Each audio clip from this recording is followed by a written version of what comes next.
Halo adik-adik, jumpa lagi bersama saya masih di sini di channel Kunci Jawaban. Pada video kali ini kita akan melanjutkan untuk membahas buku Bupena Jilid 5B tema 5 Ekosistem, yaitu pada sub yang ketiga yang ada di halaman 127. Silakan langsung saja dibuka adik-adik untuk mempersingkat waktu. Di sana ada Ayo Berlatih Bahasa Indonesia. Tapi sebelumnya silakan adik-adik baca dulu sebuah teks yang berjudul Ancaman Terbesar bagi Ekosistem Laut. Jika sudah dibaca, saya langsung saja ke nomor 1. Temukan makna dari kosakata berikut. Ada ancaman sampai konservasi. Sudah saya tulis di sini jawabannya adik-adik ya. Ini menurut Kamus Besar Bahasa Indonesia. Ancaman artinya perbuatan mengancam. Ekosistem laut artinya ekosistem yang terdapat di perairan laut. Kekayaan hayati artinya keanekaragaman organisme yang menunjukkan keseluruhan. Kemudian terumbu karang artinya sekumpulan hewan karang yang bersimbiosis dengan tumbuhan alga. Kemudian dekade artinya masa 10 tahun. Kemudian eksploitasi artinya pemanfaatan atau pendayagunaan. Lingkungan artinya suatu daerah yang termasuk di dalamnya. Konservasi artinya pemeliharaan dan perlindungan sesuatu secara teratur untuk mencegah kerusakan. Nah, silakan di stop dulu videonya adik-adik, kemudian disalin.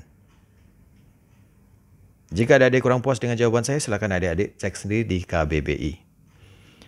Nomor 2, lengkapilah peta pikiran berdasarkan teks di bawah. Diskusikan bersama temanmu. Ini saya sudah tulis ya adik-adik ya, yang kotak-kotaknya ini A, B, C, dan D. Pertanyaannya A, ancaman terbesar bagi ekosistem laut adalah? Ancaman terbesar bagi ekosistem laut adalah manusia, sesuai dengan teksnya. Yang B, penyebab utama kerusakan ekosistem laut di Indonesia adalah? Penyebab utama kerusakan ekosistem laut di Indonesia adalah eksploitasi laut secara besar-besaran tanpa mempedulikan lingkungan. Kemudian yang C, penyebab terumbu karang mengalami bleaching pada ekosistem laut adalah? Penyebab terumbu karang mengalami bleaching pada ekosistem laut adalah karena lepasnya alga yang hidup bersimbiosis dengan karang. Yang D, cara mengurangi kerusakan ekosistem di Indonesia adalah? Cara mengurangi kerusakan ekosistem laut di Indonesia adalah mengembangkan kawasan konservasi. Kita lanjut ke halaman 130. Di sana ada Ayo Berlatih IPA adik-adik. Yang ini ya adik-adik ya. Nomor 1, jelaskan hubungan. Jelaskan hubungan rantai makanan dengan jaring-jaring makanan. Oke, jaring-jaring makanan terdiri dari kumpulan beberapa rantai makanan dalam suatu ekosistem. Nomor 2, buatlah satu contoh jaring-jaring makanan di ekosistem padang rumput. Ini ekosistem padang rumput, di sana ada rumput dimakan kambing, dimakan harimau, kemudian rumput dimakan belalang, belalangnya dimakan burung, burungnya dimakan ular. Kemudian rumput dimakan kelinci, kelincinya langsung dimakan ular, kemudian dimakan elang ularnya. Kurang lebih seperti ini ya, adik-adik ya. Atau ini rumput dimakan kambing, kambingnya langsung dimakan ular juga bisa. Terus ularnya dimakan elang. Jadi inilah jaring-jaring makanan. Kemudian kita menuju ke halaman 131. Di sana ada Ayo Berlatih Bahasa Indonesia. Tapi sebelumnya silakan adik-adik baca dulu sebuah teks yang berjudul Serangan Hama Tikus. Kemudian nomor 1 perintahnya di sini, buatlah minimal 2 pertanyaan untuk setiap paragraf dari teks non-fiksi. Buatlah pada tabel berikut pada buku tugasmu. Oke, paragraf pertama, pertanyaan pertama adalah, kapan terjadi serangan hama tikus? Jawabnya, serangan hama tikus terjadi pada pertengahan tahun 2013. Yang B, mengapa petani mengalami kerugian besar? Jawabnya, petani mengalami kerugian besar akibat serangan hama tikus. Pada paragraf yang kedua ada 2 pertanyaan. Yang pertama, apa yang dilakukan para petani untuk menanggulangi hama tikus? Jawabnya, para petani berusaha membasmi hama tikus. Yang B, bagaimanakah hasil dari penanggulangan hama tikus yang dilakukan oleh para petani? Jawabnya, meskipun sudah dibasmi, jumlah tikus itu tidak terlalu berkurang, bahkan semakin bertambah. Silakan adik-adik stop dulu videonya dan disalin ya adik-adik ya. Masih ada paragraf yang ketiga dan keempat adik-adik. Paragraf ketiganya, pertanyaannya, apakah peran padi pada rantai makanan? Jawabnya, padi berperan sebagai produsen. Kemudian, apa yang terjadi jika tidak ada ular dalam ekosistem sawah? Jawabnya, keseimbangan ekosistem sawah akan terganggu. Pada paragraf 4 ada dua pertanyaan yang harus dibuat. Yang pertama adalah apa akibat dari berkurangnya populasi ular di sawah? Jawabnya, hama tikus semakin bertambah. Kemudian yang terakhir pertanyaannya, hewan apakah yang menjadi predator bagi tikus? Jawabnya adalah hewan ular. Kita lanjut ke halaman 133. Di sana ada ayo berlatih IPA. Perhatikan jaring-jaring makanan berikut untuk menjawab soal nomor 1 dan nomor 2. Sudah saya perhatikan tadi. Pertanyaan nomor 1, tuliskan 3 rantai makanan yang terdapat pada jaring-jaring makanan tersebut beserta komponennya masing-masing. Ini rantai makanan yang pertama, jagung dimakan burung pipit, ular, dan burung hantu. Ini jagung sebagai produsen, burung pipit sebagai konsumen tingkat 1, ular konsumen tingkat 2, dan burung hantu sebagai konsumen puncak. Ini rantai makanan yang kedua adalah padi dimakan tikus, dimakan burung hantu, produsen tingkat 1, konsumen tingkat 2. Rantai makanan yang ketiga adalah padi dimakan belalang, belalang dimakan burung pipit, kemudian dimakan burung hantu. Padi sebagai produsen, belalang konsumen 1, burung pipit konsumen 2, dan burung hantu konsumen tingkat puncak.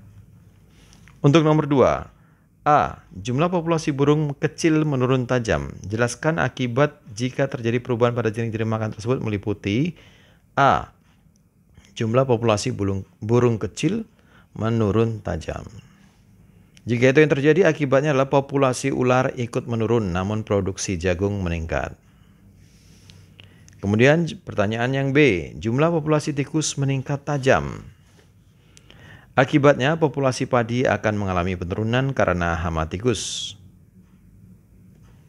atau karena dirusak oleh tikus. Nomor 3, buatlah rantai makanan dari makhluk hidup, tentukan ekosistem yang sesuai untuk rantai makanan tersebut. Ada burung bangau, fitoplankton, larva capung, zooplankton, dan ikan. Oke, fitoplankton dimakan oleh zooplankton, kemudian dimakan oleh larva capung, kemudian dimakan oleh ikan, kemudian dimakan oleh burung bangau. Ekosistem yang sesuai dengan rantai makanan di atas adalah ekosistem sungai. Yang B, apa yang terjadi jika populasi burung bangau meningkat tajam di ekosistem tersebut? Jelaskan. Populasi ikan akan menurun atau berkurang. Jawabannya itu. Nomor 4, mengapa minyak yang tumpah di laut lepas dapat merusak ekosistem? Tuliskan akibat yang terjadi pada rantai makanan di ekosistem laut. Oke, karena minyak mengandung zat-zat yang dapat membahayakan kelangsungan hidup berbagai organisme yang ada di laut. Jadi, hal itu mengakibatkan apa saja? Yang pertama, rusaknya plankton dan alga laut sebagai produsen dalam rantai makanan. Kemudian berkurangnya plankton mengakibatkan berkurangnya ikan-ikan kecil. Kemudian akibatnya lagi adalah berkurangnya ikan-ikan kecil mengakibatkan berkurangnya pasokan makanan bagi bangau dan hewan pemakan ikan lainnya. Itulah akibat-akibat yang disebabkan oleh minyak yang tumpah di laut.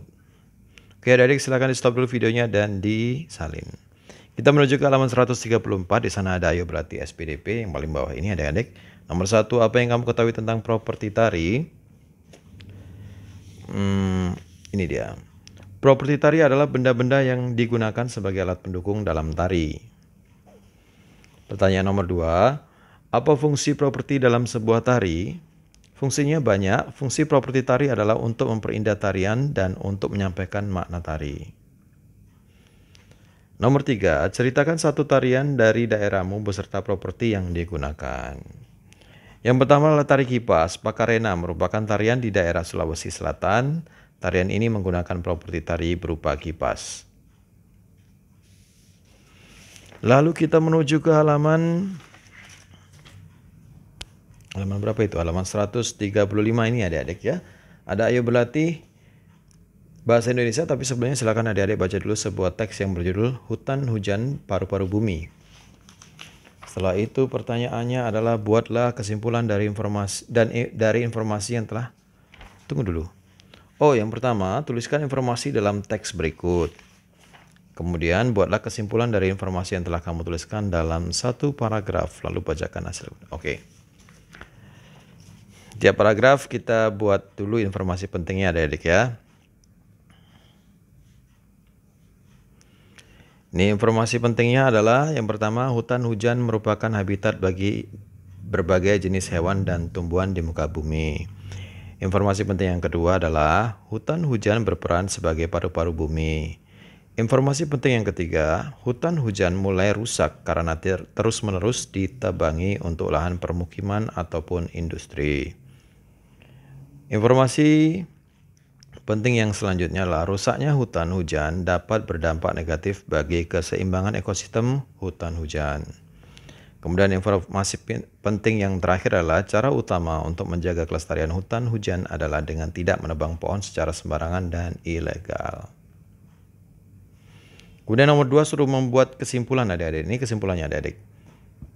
Hutan hujan merupakan habitat bagi berbagai jenis hewan dan tumbuhan. Hutan hujan juga berperan sebagai paru-paru bumi. Jika hutan hujan rusak, maka keseimbangan ekosistem hutan hujan juga akan terganggu. Cara utama untuk menjaga kelestarian hutan hujan adalah dengan tidak menebang pohon sembarangan. Oke, kita menuju ke halaman 137. Di sana ada Ayo Berlatih IPS. Pertanyaan nomor 1, apa yang mempengaruhi kehidupan sosial budaya masyarakat? Jelaskan. Jawabnya, salah satu hal yang mempengaruhi kehidupan sosial masyarakat adalah sosial budaya masyarakat adalah letak geografis Indonesia. Nomor 2, apa saja contoh pengaruh letak geografis Indonesia terhadap kehidupan sosial budaya masyarakat?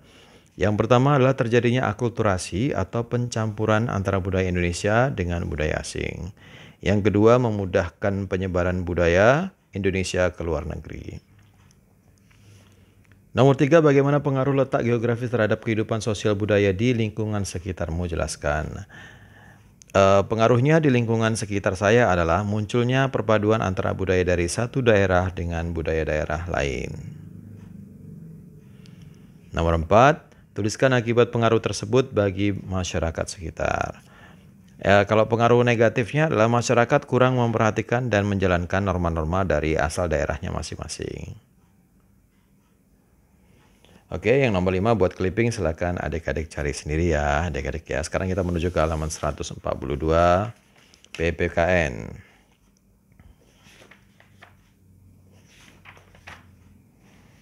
Nomor 1, apa yang kamu ketahui tentang Wawasan Nusantara? Jawabnya adalah wawasan Nusantara adalah cara pandang dan sikap bangsa Indonesia terhadap diri dan bentuk geografisnya. Nomor 2, bagaimana cara menjaga persatuan dan kesatuan dalam ekonomi? Ceritakan dengan bahasamu sendiri. Yang pertama adalah menghormati dan menghargai sesama pelaku ekonomi, kemudian menyelesaikan masalah dengan bermusyawarah, dan yang terakhir adalah bersikap jujur dan mau bekerja sama. Nomor 3, apa manfaat persatuan dan kesatuan dalam kegiatan ekonomi di Indonesia? Manfaatnya adalah kebutuhan ekonomi dapat terpenuhi, itu yang pertama. Yang kedua, pemerataan kesejahteraan dan kemakmuran rakyat dapat tercapai. Dan yang ketiga adalah terbukanya lapangan pekerjaan.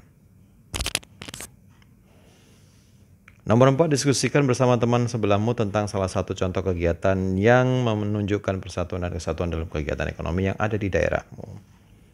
Ini salah satu contohnya di suatu daerah adalah warga yang tinggal di sekitar pantai di Madura bersama-sama bekerja membuat garam. Hal ini bermanfaat dapat membuka lapangan kerja bagi penduduk di sekitarnya. Kemudian kita menuju ke halaman 143 adik-adik. Di sana ada Ayo Berlatih Bahasa Indonesia. Silakan adik-adik baca dulu sebuah teks yang berjudul Hutan Bakau. Perintahnya adalah buatlah sebuah peta pikiran yang memuat ide pokok dan informasi penting pada setiap paragraf berikut. Ya, ada ide pokok dan informasi penting. Oke, ide pokoknya.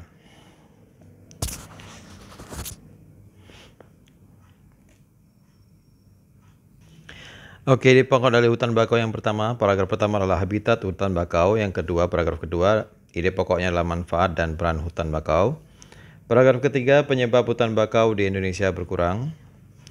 Paragraf keempat, kegiatan depoisasi perlu dilakukan untuk menyelamatkan hutan bakau. Itu peta pikiran ide pokoknya ya adik-adik ya. Kemudian kita menuju ke halaman 145. Di sana ada Ayo Berlatih IPA. Nomor 1, pertanyaannya, apa pengaruh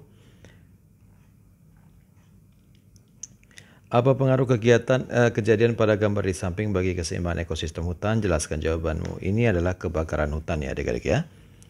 Jawabannya adalah pembakaran hutan dapat mengurangi habitat beberapa jenis hewan, misalnya serangga. Jika habitat serangga berkurang, akibatnya burung-burung kecil yang memangsa serangga akan kesulitan mencari makanannya.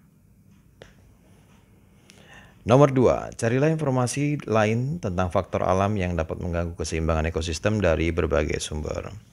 Oke, yang pertama adalah bencana alam, gempa bumi, banjir, gunung meletus, tsunami, angin topan, dan tanah longsor. Hal-hal inilah yang juga dapat menyebabkan perubahan ekosistem yang ada di suatu alam. Oke, kita menuju ke halaman 146. Adik-adik, di sana ada ayo berlatih SBDP nomor 1. Apa saja karya seni di sekitarmu yang dibuat dengan teknik anyaman? Yang pertama adalah keranjang, dinding dari bambu, dan tikar. Nomor 2, bahan apa saja yang dapat digunakan untuk membuat anyaman? Jawabannya adalah bambu, daun kelapa, dan lain-lain. Kertas juga bisa adik-adik. Pita juga bisa.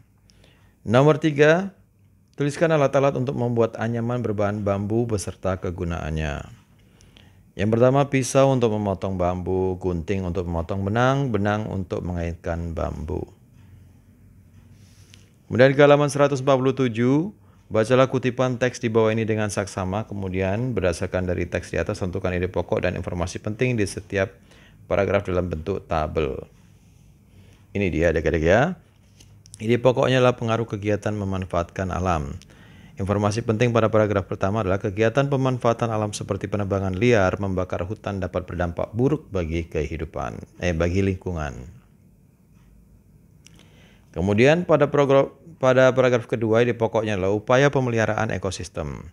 Informasi penting pada paragraf kedua adalah salah satu upaya pelestarian ekosistem adalah pembaruan suaka marga satwa, cagar alam, dan hutan lindung. Kemudian kita juga disuruh membuat kesimpulan. Kesimpulannya adalah kegiatan manusia dalam memanfaatkan alam dapat mempengaruhi perubahan ekosistem. Salah satu upaya untuk melestarikan ekosistem adalah pembaruan suaka marga satwa, cagar alam, dan hutan lindung. Kita menuju ke halaman 148. Nomor 1, tuliskan butir dan sumpah pemuda yang menyebutkan tentang bahasa Indonesia sebagai bahasa persatuan. Yaitu kami putra dan putri Indonesia menjunjung bahasa persatuan bahasa Indonesia. Nomor 2, apa manfaat bahasa Indonesia sebagai bahasa persatuan? Jawabnya, kita dapat berkomunikasi dengan masyarakat atau teman-teman dari berbagai daerah di Indonesia jika menggunakan bahasa persatuan bahasa Indonesia. Nomor 3, menurutmu apa yang terjadi jika kita tidak memiliki bahasa Indonesia sebagai bahasa persatuan? Jawabnya, kita akan mengalami kesulitan saat berkomunikasi dengan masyarakat atau teman dari daerah lain. Nomor 4, lakukan diskusi singkat tentang pentingnya bahasa persatuan. Pentingnya bahasa persatuan adalah untuk menghindari kesalahpahaman yang dapat mengancam persatuan. Terus kita menuju ke halaman 150. Di sana ada latihan soal subtema 3 yang dimulai dari bahasa Indonesia. Silakan baca dulu sebuah teks yang berwarna abu-abu ini adik-adik. Nomor 1, makna kata yang digarisbawahi pada kalimat di atas. Predator, artinya jawabnya adalah yang B, hewan pemangsa hewan lain. Nomor 2, kalimat tanya yang sesuai dengan isi paragraf tersebut, yaitu jawabnya D. Mengapa elang disebut sebagai predator? Kemudian silakan dibaca sebuah teks yang berwarna abu-abu ini. Nah, pertanyaannya nomor 3, pertanyaan yang sesuai dengan kalimat yang telah digarisbawahi teks di atas adalah, apakah fungsi dari hutan mangrove? Nomor 4, berdasarkan teks tersebut, manfaat hutan mangrove bagi daerah pesisir pantai adalah sebagai penahan abrasi pantai, intrusi air laut, menurunkan bahan-bahan pencemar di perairan rawa pantai. Nomor 5, buatlah kesimpulan dari teks tersebut. Kesimpulannya, hutan mangrove memiliki banyak manfaat bagi ekosistem di sekitarnya. Salah satu manfaatnya adalah sebagai penahan abrasi pantai. Kita menuju ke IPA. Nomor 1, makhluk hidup berikut yang menyusun jaring-jaring makanan di ekosistem kebun. Jawabnya adalah yang C, pohon jeruk, ulat, belalang, katak, kadal, dan ular. Kemudian perhatikan jaring-jaring makanan berikut untuk menjawab soal nomor 2 dan 3. Nomor 2, hal yang terjadi apabila populasi katak menurun adalah jawabnya yang B. Populasi belalang semakin bertambah karena pemangsa berkurang. Nomor 3, makhluk hidup yang berperan sebagai konsumen tingkat 2 dalam rantai makanan itu adalah katak, tikus, dan kadal. Nomor 4, gambarkan dalam bentuk bagan jaring-jaring makanan pada ekosistem hutan. Di hutan itu ada tumbuhan dimakan rusa, kemudian rusanya dimakan ular, ularnya dimakan elang. Atau tumbuhan dimakan belalang, belalang dimakan burung kecilnya dimakan ular, ularnya dimakan elang. Kemudian ada tumbuhan dimakan kambing, kambingnya dimakan harimau. Silahkan di stop dulu videonya dan disalin adik-adik. Kemudian nomor 5. Tuliskan 3 contoh peristiwa yang dapat mempengaruhi keseimbangan ekosistem di alam. Yang pertama, kebakaran hutan, penebangan liar, bencana alam. SBDP nomor 1. Alat yang digunakan untuk membuat topeng dari kayu adalah, ya kayu jawabnya ya. Nomor 2, berdasarkan fungsinya, karya seni rupa dibagi menjadi 2, yaitu seni rupa murni dan terapan. Nomor 3, tuliskan contoh karya seni rupa yang termasuk seni rupa. Yang pertama adalah lukisan, patung, dan keramik. Nomor 4, jelaskan pengertian seni rupa terapan. Seni rupa terapan adalah karya seni rupa yang memperhatikan fungsi dari benda seni tersebut dalam kehidupan sehari-hari. Nomor 5, gambarlah contoh anyaman tunggal dan anyaman ganda, warnailah sebagus mungkin. Contohnya ini adik-adik anyaman tunggal, ini anyaman ganda. Jika adik-adik kurang berminat dengan gambar ini, silakan adik-adik cek yang ada di halaman 149. Oke ya adik-adik ya. Kita lanjut ke IPS nomor 1. Indonesia disebut negara maritim karena jawabnya A, sebagian besar wilayah negara merupakan perairan. Nomor 2, berikut yang tidak termasuk potensi agraris di Indonesia adalah yang B, memiliki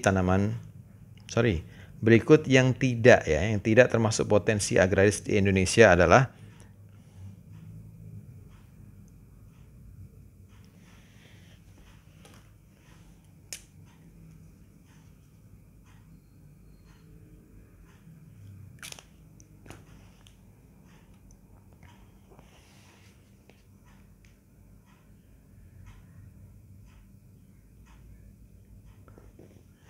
Saya ulangi ya adik-adik ya, nomor 2, berikut yang tidak termasuk potensi agraris Indonesia. Jawabannya adalah yang C, iklim yang tidak mendukung. Kemudian nomor 3, contoh sarana transportasi yang mendukung potensi maritim Indonesia adalah jawabnya kapal laut. Ya, kapal laut. Nomor 4, tuliskan contoh potensi agraris dan maritim di Indonesia. Potensi agrarisnya adalah ketersediaan lahan, kemudian iklim yang mendukung.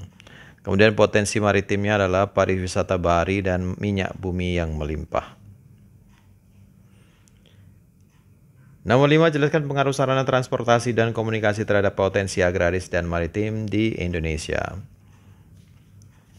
Sarana komunikasi yang baik dapat memudahkan masyarakat memenuhi kebutuhannya, sedangkan sarana transportasi dapat memudahkan proses distribusi barang dan dapat mempercepat perpindahan penduduk sehingga kesejahteraan penduduk akan tercapai dan merata. Silakan di stop dulu videonya dan disalin adik-adik. Kemudian PPKN nomor 1, sikap berikut yang menunjukkan persatuan dan kesatuan dalam kehidupan sosial budaya. Jawabnya yang C, bekerja sama dengan semua warga meskipun berbeda suku. Nomor 2, bahasa persatuan bangsa Indonesia adalah jawabnya bahasa Indonesia. Nomor 3, tuliskan manfaat persatuan dan kesatuan dalam kegiatan ekonomi. Jawabnya yang pertama adalah manfaatnya kebutuhan ekonomi seluruh rakyat Indonesia dapat terpenuhi. Manfaat yang kedua adalah pemerataan kesejahteraan dan kemakmuran rakyat Indonesia dapat tercapai. Kita lanjut ke nomor 4 adik-adik. Apa manfaat persatuan dan kesatuan dalam kehidupan sosial budaya dalam kehidupan sehari-hari? Jelaskan. Manfaatnya banyak. Yang pertama, dapat menciptakan sikap rukun, dapat menciptakan kehidupan yang harmonis, kemudian dapat mengembangkan sikap toleransi. Kemudian nomor 5, apa yang dimaksud dengan wawasan Nusantara? Jelaskan. Wawasan Nusantara adalah cara pandang dan sikap bangsa Indonesia terhadap diri dan bentuk geografisnya. Oke adik-adik, sebelum kita ke penilaian akhir semester, sampai di sini dulu ya adik-adik ya perjumpaan kita pada video kali ini. Semoga bermanfaat. Jangan lupa diulang-ulang lagi pelajarannya. Bagi yang sudah subscribe, terima kasih banyak atas dukungannya. Bagi yang belum, silahkan di subscribe jika video ini bermanfaat untuk Anda. Dan jangan lupa juga di like dan di komen dengan sopan dan di share kepada teman-temannya agar mereka juga bisa mengerjakan buku pepena jilid 5B tema 5 ekosistem latihan sub 3. Oke, mohon maaf dengan segala kekurangannya adik-adik. Terima kasih dan sampai jumpa.